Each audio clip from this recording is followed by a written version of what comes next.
On the surface, refugees on Chios are settling in for a long wait for asylum. A small black economy has developed in the camps. This man sells hand-rolled cigarettes. Some have been here so long they have set themselves up with the comforts of home. But frustrations are building. This Iraqi Kurdish man tried to stop us filming an interview outside a camp. He had been drinking, his companions later said, a reaction to inaction on his asylum. Some give up. 20-year-old Mohammed Zbila decided to return to Algeria 8 months after arriving in Greece. He was turned down for asylum and decided to waive his right to an appeal, instead accepting $550 and a free airline ticket home. My dream was to get to France, to start a new life, find work and start a family. Instead, I got trapped here in Greece and my life is very difficult right now. I'm alone, I don't have proper papers and the police keep stopping me. With more refugees arriving on the Aegean Islands every week, the government and European Commission decided to offer an extra incentive.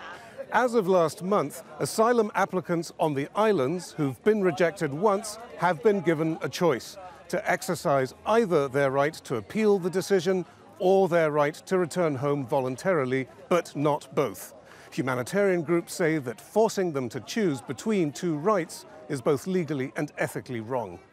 Refugee lawyers say such haste makes asylum in Europe discouragingly difficult. They get their notification. Naturally, if it's a rejection, they are devastated.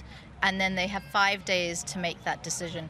That's not enough time to go and see a lawyer, assess your case, decide whether you want to appeal or if you want to go back home. There's just too much hanging on them. It's just too much pressure. Supporters of the Greek decision say the incentive to leave helps weed out false applicants, those who don't really face danger back home. It's not a choice between two rights. It's a choice between a right to appeal and a privilege to return home. This was done to counteract the abuse of the asylum appeal system. Each person has a right to and a duty to assume their responsibilities. European officials say they aim to uphold humanitarian law while protecting borders. But doing so too expeditiously, critics say, can amount to a policy to detain, deport and discourage. Psaropoulos, Al Jazeera, Chios.